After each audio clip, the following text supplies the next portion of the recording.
And hit record. Okay.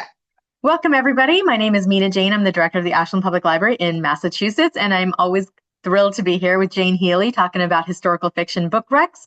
Her books are the books she recommends are just fascinating. They're mostly books that are going to be coming out and that she is looking forward to.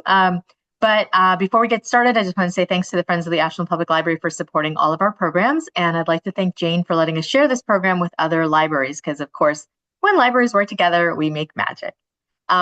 You do not have to, be scribbling notes. I will be sending out a list of all the books that are recommended by Jane later after this program.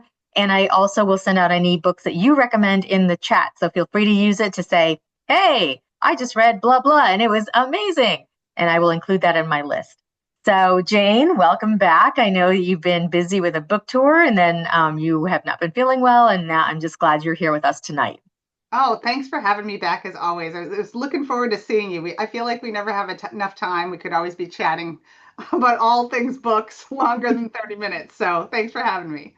Absolutely. I like the 30 minutes of because like we can like it forces us to like, be succinct and get through things. But as usual, your list was wonderful. I love the interesting topics that you pick in timeline. So let's start with is it Buckeye? Yeah, Buckeye by Patrick Ryan. This one has been getting a ton of buzz. It came out September 2nd. I believe it's a Jenna Bush book club Yes. pick. I meant to look that up. Is it Jenna Bush? Yes, Yeah, it is. yeah, okay. Read with Jenna. And I just loved the whole premise. So, a sweeping character-driven novel set in a fictional town, Bonham, Ohio, tracing two families from World War II through the 80s. And this is, like I said, the reviews are amazing. I guess the audiobook I've read is supposed to be really, really good too. And I know we talk about World War II being kind of saturated, but this is kind of one of those epics that just starts in World War II. Oh, someone says favorite book of the year, Jane Michalek. Thank you. Yeah, okay. So I'm excited for this one. I think I might get it on audiobook because the audiobook is supposed to be excellent. Well, Jane, we've talked about this is that also the 80s aren't for me are not considered historical fiction. So um that makes me a little bit sad. Me too. But it starts long before that. So Okay, so it yeah, leads yeah. up to it. So okay, that's all right then. But how did you hear about this book, Buckeye? I mean, you said that it. Well, I don't want to say out of that, but like I know that there's like these Jenna picks and these book clubs, GMA, things like that. How do you get picked for something like that? So from what I hear, the tea in the industry is like these books are picked like before they even go to the printer. Like they are picked way before, like when the book deal is signed, they're Mhm, often picked. Jenna's already in like the big book clubs are already in the mix. So mhm. it's really, really, really hard to get chosen. And they're picked very early. Like, yeah, it's not like, your book's coming out next month and you could pitch Jenna or Reese book club, for next month. Like those are like booked far, far ahead. Mhm. Do Yeah. you, I mean, we could talk about this a lot more, but I want to make sure we get to all of your things without rushing. But it obviously changes people's lives when it gets, Oh yeah. right? So, Mm-hmm. so let's hope that Jane's next book or last book gets picked at some point because it's Never know. really like amazing that even in the library, just we know that something's been picked because all of a sudden we're getting tons and Oh tons of requests for it. yeah. Um, It's amazing that those books clubs still have that power. And I think it's great, like especially when it's a lesser known author mhm, or that is not represented as well. A diverse author that may not be as represented as well in the industry. Like I love it when they pick those type of books, and it just is life changing for that author. So yeah, I'm excited for the author. This sounds like also this feels very like movie potential to me. This kind of sweeping epic story. So I'm curious to see what happens. mhm. Hey, I'm here for Yeah. it. And remember in the chat, if you've been reading something good, let us know what it is, and I will make sure that to include that in my final list to you all. So this one actually looks really interesting too. The next one, you don't usually pick, male authors that often, so I'm really curious about what made you pick these two, actually. Yeah, so well, that's one of the reasons I was like I'm trying to be a little more diverse because I feel like I pick all like female authors, partly because a lot of my friends in the industry are females, and but this one's getting buzz. He's known for Amity by Nathan Harris. This came out September 2nd as well. He is known for his last hit, The Sweetness of Water. Amity follows newly emancipated siblings Coleman and June in post-Civil War Louisiana, chronicling their search for freedom and reunion as they journey across the American South and into Mexico. Harris explores the precariousness of freedom, resilience, and the hardship experienced by formerly enslaved people. Told with vivid historical detail and richly emotional characterization. Another reason I picked this is because I'm always trying to pick different eras in history, different viewpoints in history when I put together this list. And I feel like post Civil War, there isn't as much out there for historical fiction. So that's why I thought it was a really interesting pick as well. Yeah, absolutely. It definitely is something that is just, I feel like is not talked about enough. To Yeah, get yeah, that full exactly. history of what was going on during the Civil War and after. Yeah, Um, do you know if Nathan Harris is African American? I do not. I would guess yes, given the perspective, but I don't know for sure. No. We'll, Um, we'll look And it up. I didn't read The Sweetness of Water. Did you? I have not read that one. No, but No. I mean, I know the name. I know that it got a lot of buzz too. Hmm. And somebody asked in the chat, what are the big, just to go back a little bit, what are the big book clubs? I would say, I mean, obviously Jenna, Reese Witherspoon, Mindy Kaling. Yeah. Um, Good Morning America now has one, I think, too. That's a GMA book club. Yeah, Oprah's back at it, I guess, too. Yeah, so she was oh my God. the original book club. Yeah. So, but those are the big ones. Actually, Hmm. Book of the Month is a good, like if you get picked for that, that's pretty huge too. The Book of the Month book club, Hmm. that mailing one. So, yeah. Okay. Yeah, if anybody has not read Jane's book, The Women of Arlington Hall, somebody just asked me what the title was. It Oh, is fantastic. So thank you. yeah, I love it. Yeah, you would. I know I'm like forgetting things as we get through these, but I always get so excited about everything Jane has to say that I do forget things. Oh, that's So go ahead. Let's go on to this next one, which the cover just cracks me up. Yeah, the cover looks great. The Mad Wife by Megan Church. I think we might have a lot of author friends in common because this one has been showing up a bunch in my social media feeds and stuff. I haven't read it yet. I've been sick. I haven't been able to read a lot this month. And it came out September 30th. Set in 1950s suburbia, The Mad Wife focuses on Luna Lulu Mayfield, whose pursuit of domestic perfection unravels after her second child's birth. The arrival of a new neighbor triggers obsession and revelation, exposing the darkness beneath mid-century domestic life and gender norms. Church empathetically portrays mental health struggles, including postpartum depression and the constraints imposed on women. So this is like domestic drama, psychological suspense, 1950s. Yeah, I think it looks really, really good.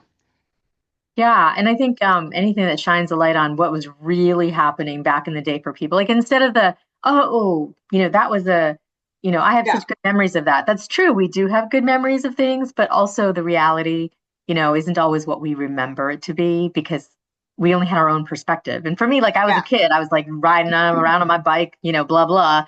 I don't, yeah. I wasn't part of like the bigger picture. So Yeah, no, it looks like yeah, it's kind of like what's really beneath the surface of these picture perfect lives, and yeah, it looks good. yeah, well, like I said, that's why I like the cover because, that's so stereotypical that, like the woman in the pearls and the June Cleaver outfit kind of thing. So it makes me laugh. So Yeah. yeah, Mad Wife is on Hoopla. That means it's available all the time. So if your library has access to Hoopla, definitely go for it. Oh, okay. They Oh, would, they were drinking cocktails at lunchtime. I know, back in the 50s. well, maybe we do that now too. Now we just put it in a Stanley Cup, though. That's the difference. That's right. Okay, so yeah, let's. You guys are funny. Yeah, let's keep moving. Okay. So this one, again, like different era, different place and time. It's called I Am You by Victoria Riddell. Look at that cover too. That's really Mhm. provocative cover. set in 17th century Amsterdam, tracking the entwined lives and love affair between painter Maria von Oystervik, I don't know if I'm pronouncing that right, and her assistant Greta. Riddle's novel explores art, identity, gender, and the pursuit of recognition in a male dominated world. This story immerses the reader in sensory descriptions of the artistic process, forbidden love, and the complexities of self discovery. So this has gotten a lot of rave reviews from Sarah Jessica Parker. She also has a book club now, I think. Right? Mm-hmm. Yeah, this is part of my notes. So yeah, getting lots of buzz and reviews. This one also came out September 30th. Mm-hmm. And um, it, again, we're talking like a lot of your books are talking about sort of hidden histories here, things that people didn't talk about, people, Yeah. enslaved people, and obviously this is one about art and gender, like you said. And do you feel like this is a good, more books like this are coming out now that really delve into what was really happening in all of these different eras? Yeah, I think that you see more of that. I think that the art world is always right for like really interesting stories, whether it's about like female artists trying to break into a male dominated world, or I feel like there's always some like juicy stuff surrounding anything in the art world, whether it's 17th century or 20th century. So yeah, I think that yeah, I'm really interested to see how that what this one is like because it looks good. Hmm. I think that's funny that you said that about the art world because, we cannot get enough about the Isabella Stewart Gardner museum Oh, heist, right? yes. Like every book about that we have to have on our shelves because and like we just can't get enough because it's an unsolved mystery. Yes, I cannot get enough of that lore. I love the Isabella Stewart Gardner Museum. If you've never been and you're ever in Boston, like it's one of my favorite museums in the world. It's little and it's stunning and the frames are still on the wall where the paintings were stolen.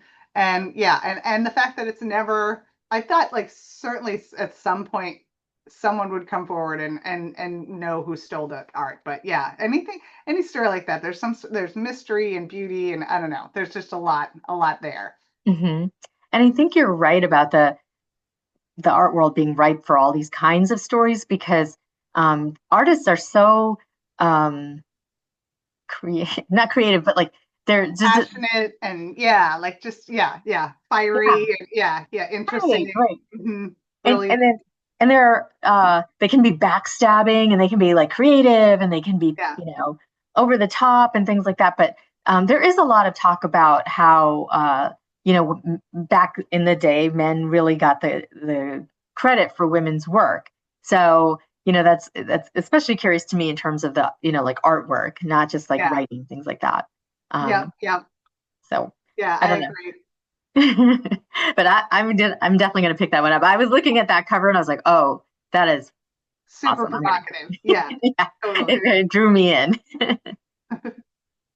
Okay, let's go for this one. Oh, this looks really interesting Yeah, because so it's this completely different.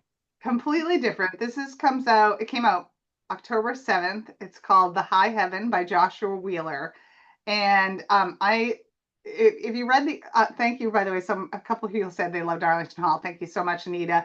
Um, if you read The Women of Arlington Hall, I have kind of a nod to like 1950s UFO obsession because I just find that whole, like, it's just that fascinates me. And so this one is inspired by the true story of a UFO cult in New Mexico. The High Heaven follows Izzy, orphaned after a tragic cult clash through in 1967 through decades of personal and cosmic searching. Wheeler blends, Wheeler blends neo-western, southern gothic, and picturesque genres to craft Izzy's quest for meaning against the backdrop of American space age history.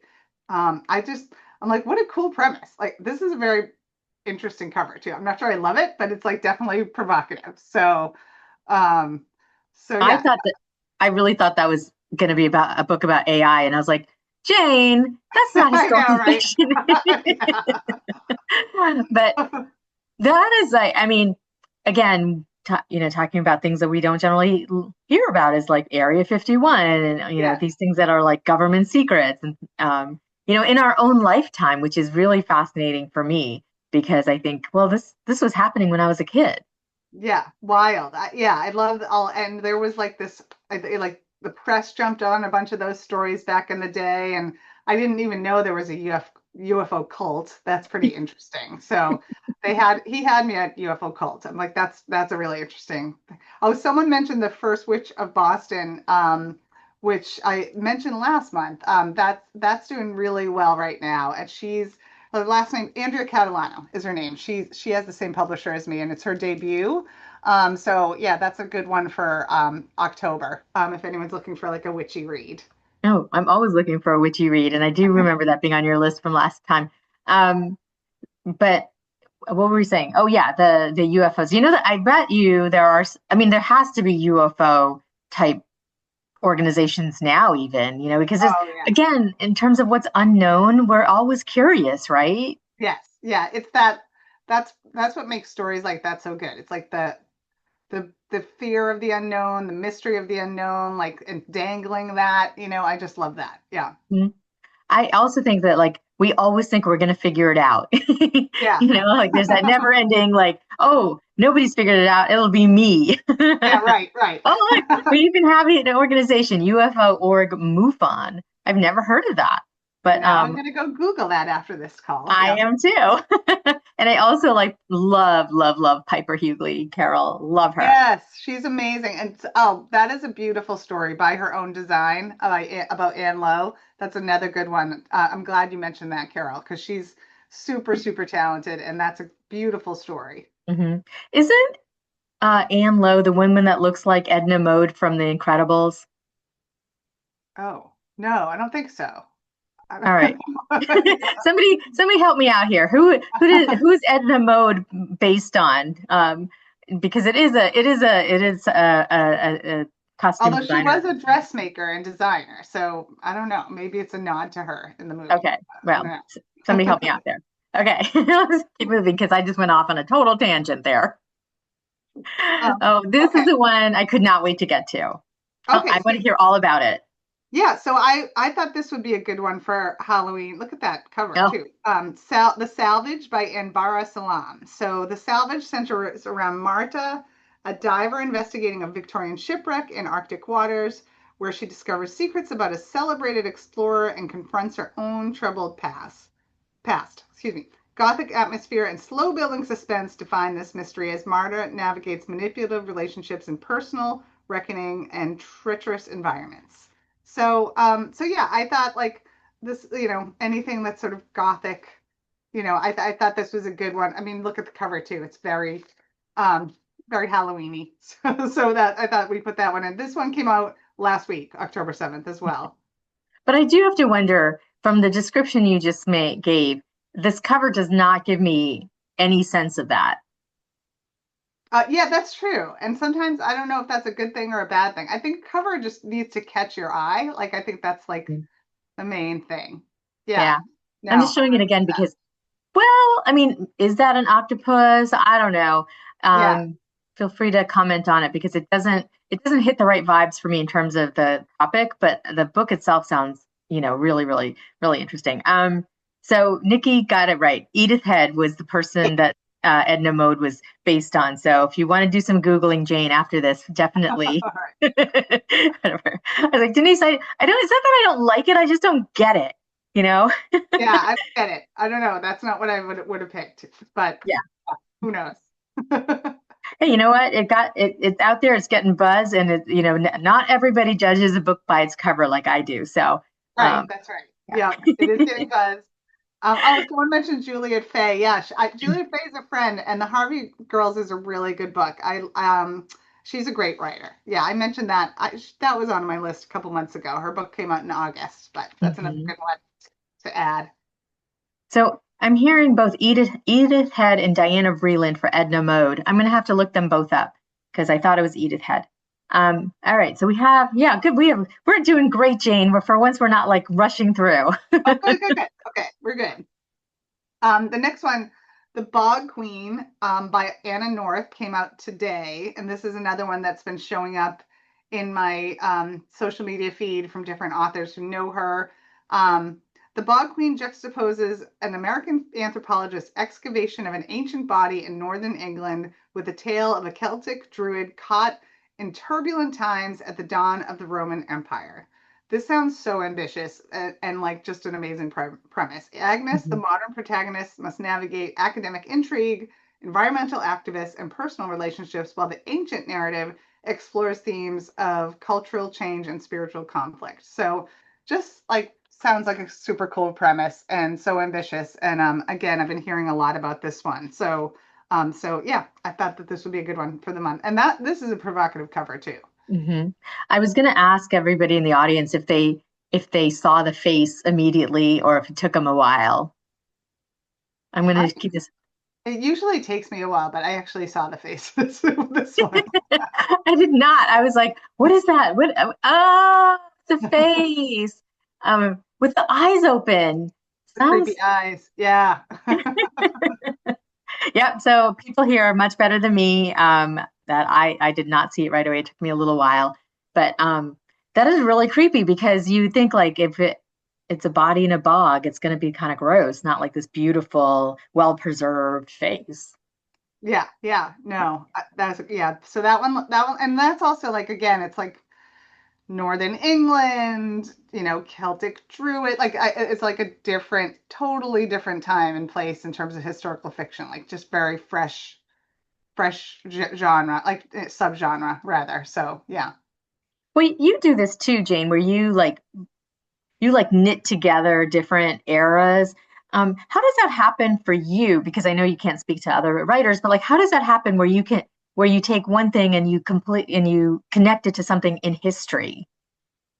I feel like I'm not that good at that actually. I know honestly, like I write very linearly, and I feel like and I map out like a timeline before I get started, like in any project that I'm working at. But I'm always in awe of authors like that do these dual narratives, multiple POVs from like 1960s and then jumping back to 1700s and jumping forward. Like I've never tackled something like that, and sometimes I'm like, am I just being a wimp and maybe I need to try it? But like I'm kind of just going with what works for me because I feel like that, like timelines and like drawing parallels and all of those things, like I feel like that's one of the most challenging things about historical fiction, like all of that stuff and getting that right. And I feel like when authors do it well, like the dual timelines,